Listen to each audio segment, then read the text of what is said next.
الحمد لله رب العالمين والصلاة والسلام على سيد الأنبياء والمرسلين وعلى آله وصحبه أجمعين أما بعد أعوذ بالله من الشيطان الرجيم بسم الله الرحمن الرحيم. یہ باب من لا تحل له المسألہ ومن تحل له، اس کی ایک فصل گزر چکی ہے. کس کے لیے مانگنا جائز ہے، کس کے لیے ناجائز ہے.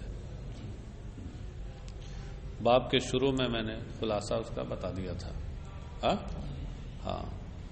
کہ نہایت مجبوری ہے تو اس صورت میں مانگنا جائز ہے، یعنی مسکین جیسے ہے تو مسکین کے لیے مانگنا جائز ہے. اور اگر مسکین نہیں ہے تو اگرچہ صاحب نصاب نہ ہو، مثلا جسے آپ اپنی اصطلاح میں فقیر کہتے ہیں، اس کے لیے بھی سوال کرنا جائز ہے. ہاں بے مانگے کوئی اسے دے دے تو وہ لے سکتا ہے، لیکن سوال کرنا، بے مانگے تو غنی کو بھی کوئی دے دے کوئی چیز تو وہ لے سکتا ہے. اس میں لینے میں کیا ہے، بس کہ زکوٰۃ کا مال نہ ہو. اچھا، اس کی دوسری فصل ہے الفصل الثانی عن سمرة بن جندب قال رسول اللہ صلی اللہ علیہ وسلم المسائل قدوح يقدح بها الرجل وجهه فمن شاء أبقى على وجهه ومن شاء تركه إلا أن يسأل الرجل ذا سلطان أو في أمر لا يجد منه بدا. رواه ابو داود والترمذی والنسائی. حضرت سمرہ ابن جندب سے روایت ہے، انہوں نے کہا کہ رسول اللہ صلی اللہ علیہ وسلم نے ارشاد فرمایا کہ یہ سوالات، یہ مانگنے کی صورتیں جو ہوتی ہیں، مسئلہ کی جمع ہے مسائل. مسئلہ مصدر میمی ہے سوال کے معنی میں. مانگنا، مانگنے کی مختلف صورتیں جمع ہے نا، تو مختلف صورتیں. قدوحن، یہ زخم اور خراش ہیں کہ جن کے ذریعے آدمی اپنے چہرے کو زخمی کرتا ہے. یہ زخم اور خراش کا سبب ہیں.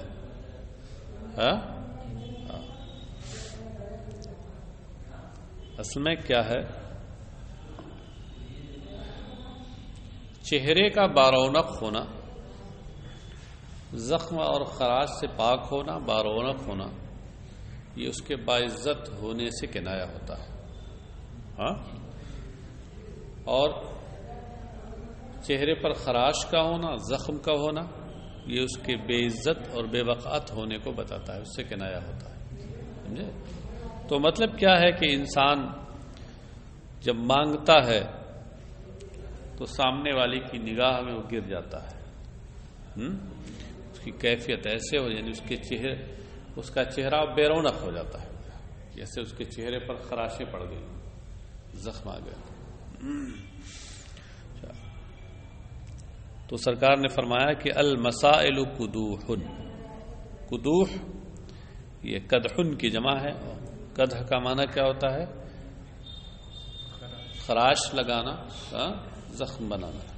یقدح بها الرجل وجهه فمن شاء ابقى على وجهه ومن شاء تركه.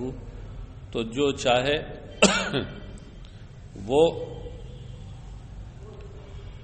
اپنے چہرے پر اس کو باقی رکھے اور جو چاہے چھوڑ دے اسے، ایسا نہ کرے. الا ان يسأل الرجل ذا سلطان او في امر لا يجد منه بدا. مگر یہ کہ انسان کسی صاحب اقتدار سے، کسی حاکم سے مانگے، اور یا کسی ایسے معاملے میں سوال کرے کہ جس سے اس کے لیے چارہ کار نہ ہو، چھٹکارا نہ ہو. اب چھٹکارا نہ ہو کا مطلب مجبور ہے، ضرورت مند ہے تو مانگے، تو ضرورت کی حالت میں تو جائز ہی ہے. اور یہ کہ صاحب اقتدار ہو تو رعایا کو بہت سی چیزیں اپنے حاکم سے مانگنے پڑتی ہیں، مانگتا ہے، وہ چیزیں ایسی اس میں نہیں آئیں گی. بہت سے مالدار ہوتے ہیں، ان کو بھی کبھی کبھی ضرورت ہوتی ہے حاکم سے کوئی چیز مانگنی. اچھا ایک چیز اور خیال رہے، کچھ چیزیں ایسی ہوتی ہیں کہ عرف میں جن کا مانگنا معیوب نہیں ہوتا اور برا نہیں مانا جاتا، اور رواج چلتا ہے. تو اب مثال کے طور پر آپ بیٹھے ہیں اور آپ کے پاس اس وقت آپ کو کوئی ضرورت پڑی، اچھا اللہ قلم دیجیے ذرا، یہ اس میں نہیں آئے گا. اس طرح کا مانگنا کہ جس کا رواج ہو اور وہ معاشرے میں بے عزتی کا باعث نہ گردانا جاتا ہو اور نہ مانا جاتا ہو، تو وہ اس مضمون سوال میں نہیں آئے گا. سمجھے؟ ہاں، ورنہ پھر تو دنیا میں رہنا مشکل ہو جائے گا. ہر انسان کو دوسرے انسان سے کوئی نہ کوئی ضرورت پڑتی ہے اور مانگتا ہے اسے. ہاں، رواہ ابو داود والترمذی والنسائی عن عبد الله بن مسعود قال قال رسول الله صلى الله عليه وسلم من سأل الناس وله ما يغنيه جاء يوم القيامة ومسألته في وجهه خموش أو خدوش أو قدوح. قيل يا رسول الله وما يغنيه؟ قال 50 درهما أو قيمتها من الذهب. حضرت عبداللہ ابن مسعود رضی اللہ عنہ سے روایت ہے، انہوں نے کہا کہ رسول اللہ صلی اللہ علیہ وسلم نے ارشاد فرمایا، جو لوگوں سے اس حالت میں مانگے کہ اس کے پاس ایسی چیز ہو جو اسے بے نیاز کر رہی ہو، اس کے پاس ایسی چیز ہو یا اتنی چیز ہو جو اسے بے نیاز کر رہی ہو، تو قیامت کے دن وہ اس حالت میں آئے گا کہ اس کا یہ سوال کرنا اور مانگنا اس کے چہرے میں زخموں کی صورت میں ہوگا، خراشوں اور زخموں کی صورت میں ہوگا. عرض کیا گیا یا رسول اللہ وما یغنیہ، کون سی چیز ہے جو انسان کو بے نیاز بناتی ہے، بے نیاز کرتی ہے؟ قال 50 درہما، کون سی چیز یا کہہ لیجیے کتنی چیز ہے جو انسان کو بے نیاز بناتی ہے؟ قال 50 درہما او قیمتها من الذهب، فرمایا کہ 50 درہم یا ان کی قیمت کا سونا، ان کی قیمت سونے سے، یہ لفظی ترجمہ ہوگا، ان کی قیمت کا سونا. اتنا اگر ہے تو انسان بے نیاز ہے اور اس کی ضرورتیں اس سے پوری ہو جائیں گی، اس سے اب نہ مانگے. اس حدیث میں دیکھیے 2-3 لفظ ہیں جو قابل غور ہیں. ایک تو یہاں خموشن او خدوشن او قدوہن فرمایا گیا. تو یہ خیال رہے کہ یہ تینوں خموش، خدوش، قدوہ، تینوں کا معنی ہوتا ہے زخمی کرنا، خراش لگانا. اب یہ ہے کہ سرکار نے کیا فرمایا تھا، ظاہر یہی ہے کہ سرکار نے کیا فرمایا یہ راوی کو یقین کے ساتھ یاد نہ رہا، اس لیے اس طرح کے معنی کو بتانے والے جتنے الفاظ سے سب ذکر کر دیے انہوں نے احتیاط کہ سرکار نے خموش فرمایا یا خدوش فرمایا یا قدوہ فرمایا. دوسرے یہ اچھا اس صورت میں او شک راوی کے لیے ہوگا اس تشریح کی بنیاد پر. یہ بھی ہو سکتا ہے کہ یہ شک راوی کے لیے نہ ہو بلکہ سرکار نے خود فرمایا ہو خموش، خدوش، قدوہ. تو اب یہ 3 چیزیں جو فرمائی سرکار نے، خموش کا معنی یہ ناخن سے چہرے پر خراش لگانا، اور خدوش یہ کسی لوہے وغیرہ سے، لکڑی سے، اور قدوہ کسی لوہے وغیرہ سے لگانا. تینوں کا معنی زخمی کرنا اور خراش لگانا ہوتا ہے، مگر یہ تدریجاً بڑھتا گیا ہے. تو سرکار نے خود فرمایا ہو اور یہ وہ مانگنے والے کی جیسی حالت ہو اس کے مطابق سرکار نے کہا ہو. ہاں، مانگنے والا مان لیجیے کسی حد تک محتاج ہے، مطلب کام چلا سکتا ہے، پھر مانگ لیا تو ایسی صورت میں خموشن فرمایا. ہاں، اور یہ ہے کہ اس کے پاس نہیں، مال ہے ٹھیک ٹھاک، پھر بھی مانگ رہا ہے تو خدوش ہے. اور اچھا خاصا مال ہے اس کے پاس اور پھر بھی مانگ رہا ہے تو قدوہن.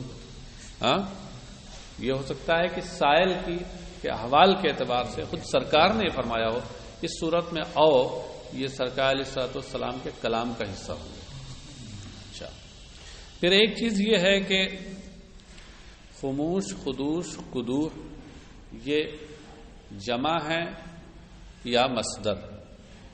زیادہ ظاہر ہے کہ یہ مصدر ہے. فعول کے وزن پر جمع بھی آتی ہے، مصدر بھی آتا ہے. زیادہ ظاہر یہ ہے کہ یہ یہاں مصدر ہے، اس لیے کہ مسئلتہ مبتدا ہے جو واحد ہے، تو مسئلتہ فی وجہ خموش، تو چونکہ وہ واحد ہے مبتدا تو اس کے لحاظ سے خبر بھی ظاہر ہے کہ واحد ہونا چاہیے، اور واحد اسی وقت ہوگی جب اسے ہم مصدر مانیں نہ کہ جمع. اگر کوئی جمع مانے تو بھی توجیہ ہو سکتی ہے، اس اعتبار سے توجیہ ہو سکتی ہے کہ وہاں جو مسئلتن ہے وہ مصدر ہے، اور مصدر جنس ہوتا ہے، اس میں جنس ہوتا ہے، اس میں جنس قلیل کے ساتھ کثیر کو بھی بتاتا ہے. تو چونکہ سوال کی بہت سی صورتیں ہوتی ہیں، اس کے بہت سے افراد ہوتے ہیں، اس لحاظ سے جنسی معنی کو دیکھتے ہوئے اس میں کثرت کا معنی ہے، لہذا خموش جمع، خدوش اور قدوح کو جمع بھی مانا جا سکتا ہے. جیسے اس سے پہلے خود اسی حدیث میں المسائل قدوح آیا ہے، اور وہاں مسائل خود جمع ہے اور اس کی خبر قدوح بھی جمع ہے، وہاں جمع ہونا متعین ہے. بات سمجھ گئے؟ یہ دو توجیہیں یہاں ہو سکتی ہیں. تو یہ ہوا کہ کتنی چیز آدمی کو بے نیاز کرتی ہے. سرکار نے فرمایا کہ 50 درہم یا اس کی قیمت کا سونا. حاصل یہ ہے کہ اتنا رہے تو انسان کو ضرورت نہیں رہے گی مانگنے کی، اور اب مانگتا ہے. تو اس سلسلے میں سرکار علیہ الصلوۃ والسلام اور ان کے صحابہ کا کلام مختلف ہے. بعض احادیث میں 40 آیا ہے، 40 درہم، اس میں 50 درہم آیا ہے، اور بعض میں یہ آیا ہے کہ اتنا جس سے اس ایک دن کا اس کے کھانے کا انتظام ہو جائے. ہاں، سیدنا امام اعظم ابو حنیفہ رضی اللہ تعالیٰ عنہ اسی آخری والے کو لیتے ہیں، اور وہ یہ فرماتے ہیں کہ اگر اس کے پاس ایک دن اور ایک رات کے کھانے کا انتظام ہے تو ایسی صورت میں بس اس سے آگے اگر جاتا ہے تو اب اس کے لیے مانگنا چاہیے، کیونکہ وہ فقیر ہو گیا، مسکین نہیں رہا. مسکین کے لیے سے بھی اجازت ہے. اور یہ امام شافعی کے یہاں یہ 50 درہم ہے، اور عبداللہ ابن مبارک امام احمد و اسحاق کے یہاں 40 درہم والی روایت ہے.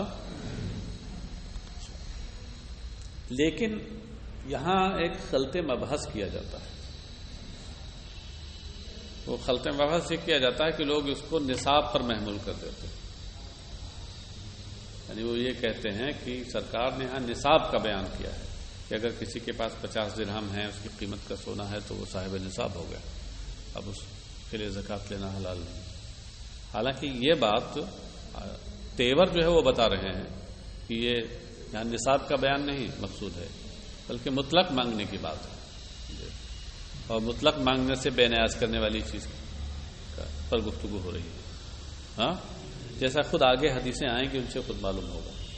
اس لیے سیدنا امام اعظم ابو حنیفہ رضی اللہ تعالیٰ عنہ نے نصاب کے معاملے میں ہی لیا ہے کہ نصاب جو ہوگا، صاحب نصاب و مالک نصاب وہ شخص ہوگا جو 200 درہم چاندی یا اس کی قیمت کے سونے یا دیگر مال کا مالک ہو، حاجت اصلیہ کے علاوہ.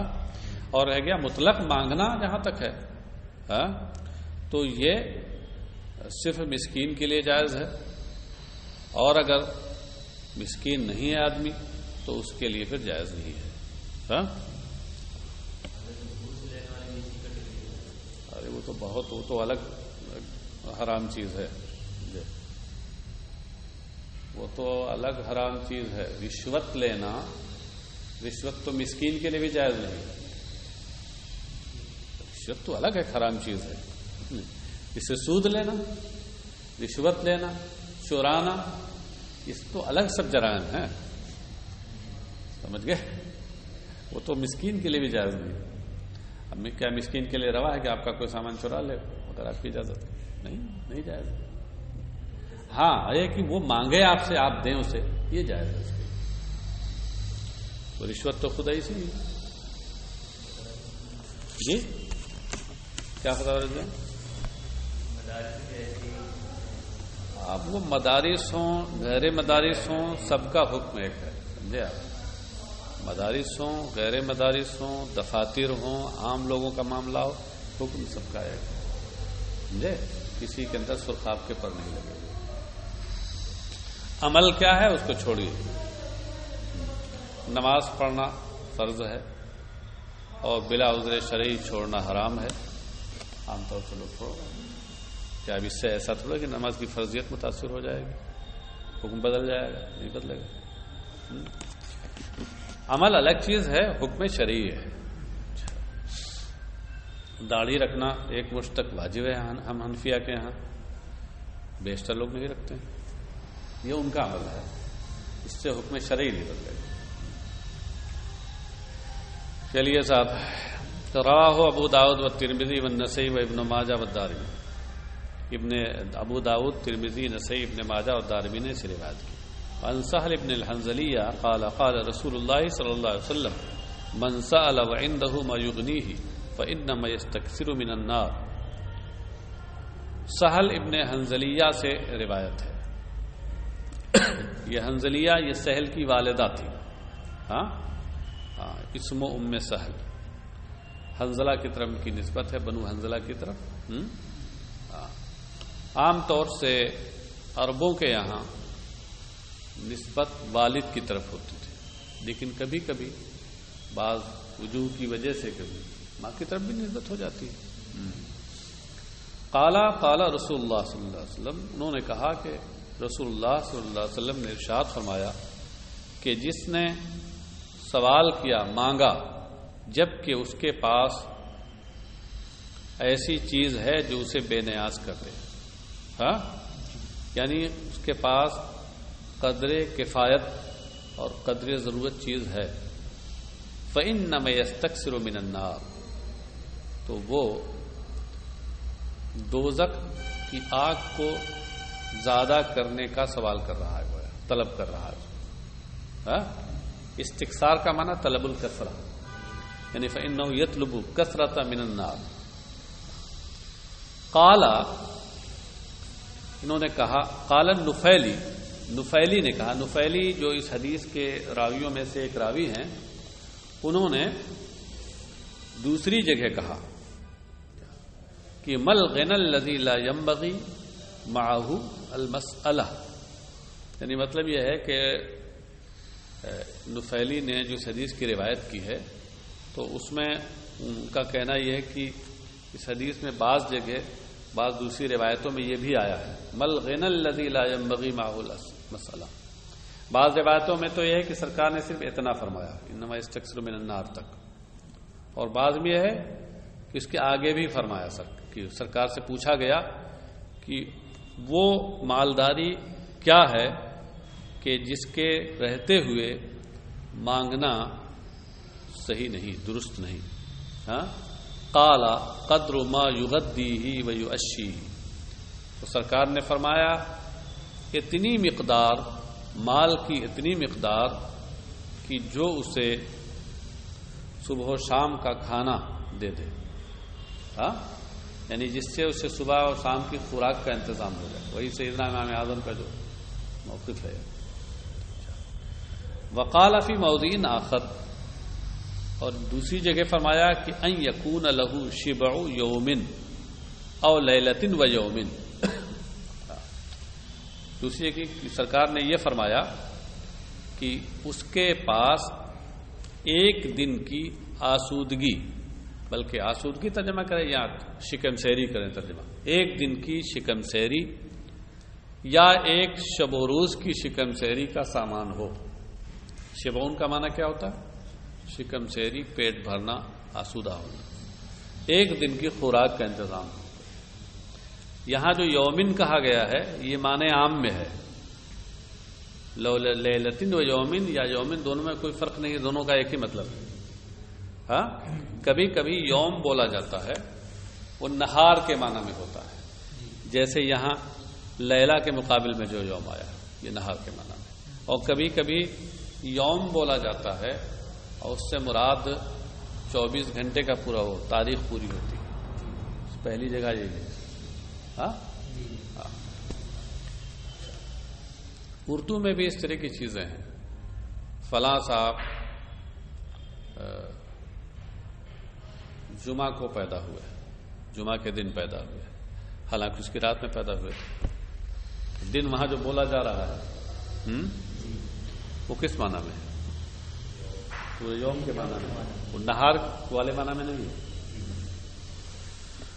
عن عطاء بن يسار عن رجل من بني اسد قال قال رسول الله صلى الله عليه وسلم من سأل منكم وله قية او عدلها فقد سأل الحافا. رواه مالك وابو داود والنسائي. حضرت عطاء بن يسار سے روایت، وہ بنو اسد کے ایک شخص سے روایت کرتے ہیں، یہ صحابی ہیں اور نام نہیں ذکر کیا. تو اگر صحابی مجہول بھی ہوں تو صحابی کیا مجہول ہونا یہ اس کو ضعیف نہیں بناتا. کیوں؟ کہ اصحابی کلہم عدول، سارے صحابہ عادل ہیں. ہاں، صحابی کے علاوہ کوئی اگر مجہول ہو تو پھر ایسی صورت میں وہ ضعیف ہو جائے گا، کہ معلوم نہیں کون ہے. صحابہ کے بعد تو سب عادل تو ہیں، کچھ عادل ہیں کچھ غیر عادل ہیں. قال قال رسول اللہ صلی اللہ علیہ وسلم. انہوں نے کہا کہ رسول اللہ صلی اللہ علیہ وسلم نے ارشاد فرمایا کہ جو تم میں سے جو شخص اس حالت میں مانگے اور سوال کرے کہ جس کے پاس ایک اوقیہ یا اس کے برابر سونا ہو، مال ہو. عدل مانے برابر ہوتا ہے. دراصل عدل جو کہتے ہیں وہ سواری پر بوجھ ڈھونے والے جانور پر کیا بوجھ لاتے ہیں تو کچھ اس طرف رہتا ہے اور کچھ اس طرف رہتا ہے، کچھ دائیں لٹکا ہوتا ہے کچھ بائیں لٹکا ہوتا ہے. آپ نے دیکھا ہوگا یہ خچروں پر اور گدھوں پر اور گھوڑوں کے اوپر، ان پر خاص طور اینٹ لے کر جاتے ہیں تو کچھ اینٹیں ادھر ہوتی ہیں کچھ ادھر ہوتی ہیں. تو وہ چونکہ برابر ہونا ان کا ضروری ہے، اور اگر برابر نہیں ہوں گے تو اس صورت میں کیا ہوگا؟ ڈس بیلنس ہو جائے گا. بیلنس میں ہونا ضروری ہے. عدل کا اصل معنی مساوات اور برابری کا ہوتا ہے. چونکہ وہ ایک طرف کا جو سامان ہے اس کے ضروری ہے کہ وہ دوسری طرف کے بوجھ کے برابر ہو، اس لیے اس کو عدل کہا جانا ہے. یہاں عدل وہی مطلق برابری کے معنی میں ہے. فقط سال الحافا، تو اس نے گویا لپٹ کر مبالغے کے ساتھ سوال کیا. الحافن اے الحاحن و اسرارا، اور لپٹ کر سوال کرنا اور کسی سے مبالغے کے ساتھ مانگنا یہ سخت قبیح اور منع ہے. اس سے پہلے گزر چکا ہے. ہاں، کہ اب آپ کسی سے کہہ رہے ہیں اور کہہ رہا بھائی یہ نہیں ہے یا نظر انداز کر رہا، اب آپ پیچھے پڑے ہوئے ہیں اس کے. تو اس طرح کا مانگنا اور سوال کرنا تو مسکین کو بھی نہ چاہیے. اور غیر مسکین جو ہے وہ تو اگر یوں ہی مانگتا ہے تب بھی وہ اسی کھاتے میں جائے گا، بھلے مبالغے کے ساتھ نہ مانگے تب بھی وہ اسی حکم میں جائے گا. اسی نے فرمایا کہ جس کے پاس اتنا مال ہو، ایک اوقیہ سونا یا اس کے برابر قیمت کا سامان ہو، فقط سارا الحافہ، تو یقیناً اس نے اسرار و مبالغے کے ساتھ سوال کیا. ان حبشی ابن جنادہ قال قال رسول اللہ صلی اللہ علیہ وسلم ان المسألة لا تحل لغنی ولا لذی مرة سوی الا لذی فقر مدقع او غرم مفضع ومن سأل الناس ليثري به ماله كان خموشا في وجهه يوم القيامة ورضفا يأكله من جهنم ومن شاء فليقل ومن شاء فليكثر رواہ الترمذی۔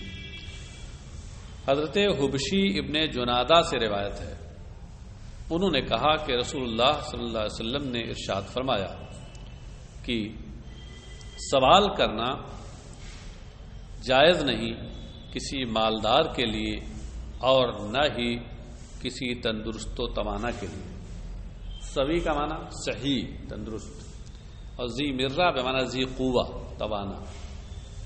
کسی تندرست و توانا کے لیے یہ جائز نہیں، الا سوائے لذی فقر مدقع،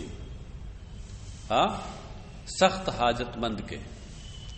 ذی فقر کا معنی حاجت مند، فقیر حاجت مند، اور مدقع کا معنی مدقع کا اصل معنی ہوتا ہے مٹی پر گرا دینے والا، یعنی ایسی تنگ دستی اور ایسی حاجت مندی ہو کہ انسان کو گویا وہ زمین پر گرا دے، جیسے مسکین، یہ مسکینی کی حالت میں ہوتا ہے۔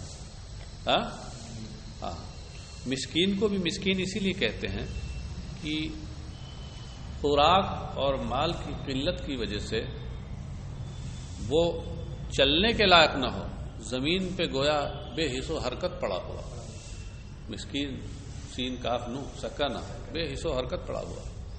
ہاں، تو یہ مدقع یہ اسی معنی میں لے گیا۔ حاصل کیا ہوا کہ مسکینی کی حالت ہو تو جائز ہے۔ او غرم مفضع، یا بھیانک یعنی سخت قرض ہو، آدمی ایک دم قرض میں ڈوبا ہوا ہے تو وہ مانگ سکتا ہے، کیونکہ اب قرض میں بالکل ڈوبا ہوا ہے، اس کے پاس اپنا تو کچھ ہے ہی نہیں ہوا۔ ومن سأل الناس ليسري به ماله، اور جو لوگوں سے اس لیے مانگے کہ اس کے ذریعے اپنا مال بڑھائے، لیسری یعنی لیکثر مالہ، اپنا مال بڑھائے، کانا خموشا فی وجہ یوم القیامہ، تو یہ مانگنا قیامت کے دن اس کے چہرے کی خراشوں کا سبب بنے گا۔ اور رضفن، یا ایک گرم پتھر ہوگا، رضف کا معنی ہوتا ہے حجرن محمیا، گرم پتھر، یہ جہنم کا گرم پتھر ہوگا جسے وہ کھائے گا۔ یہ من جہنما، اس کا تعلق رضفن سے ہے، رضفن من جہنم یاکلو۔ ومن شاء فلیقل، تو جو چاہے اسے کم کر لے اور جو چاہے بڑھا لے۔ بہرحال مانگنا بلا وجہ کہ قیامت کے دن بے آبروئی بلکہ عذاب کا سبب ہوگا۔ اب جس کو اپنا عذاب بڑھانا ہو بڑھا لے، جس کو گھٹانا ہو گھٹا لے، اس کے اوپر ہے۔ رواه الترمذی۔ عن انس ان رجلا من الانصار اتى النبي صلى الله عليه وسلم يسأله فقال اما في بيتك شيء؟ فقال بلى حلس نلبس بعضه ونبسط بعضه وقعب نشرب فيه من الماء، قال ائتني بهما، فأتاه بهما فأخذهما رسول الله صلى الله عليه وسلم بيده وقال من يشتري هذين؟ قال رجل أنا آخذهما بدرهم، قال من يزيد ولا درهم مرتين أو ثلاثة؟ قال رجل أنا آخذهما بدرهمين، فأعطاهما إياه، فأخذ الدرهمين فأعطاهما الأنصاري، وقال اشتري بأحدهما طعاما فانبذه إلى أهلك واشتري بالآخر قدوما فأتني به، فأتاه به فشد فيه رسول الله صلى الله عليه وسلم عودا بيده ثم قال اذهب فاحتتب وبع ولا أرينك 15 يوما، فذهب الرجل يحتتب ويبيع فجاءه قد أصاب 10 دراهم، فاشترى ببعضها ثوبا وبعضها طعاما، فقال رسول الله صلى الله عليه وسلم هذا خير لك من أن تجيء المسألة نكتة في وجهك يوم القيامة، إن المسألة لا تصلح إلا لثلاثة لذي فقر مدقع أو لذي غرم مفزع أو لذي دم موجع رواه أبو داود وروى ابن ماجہ إلى قوله يوم القيامة.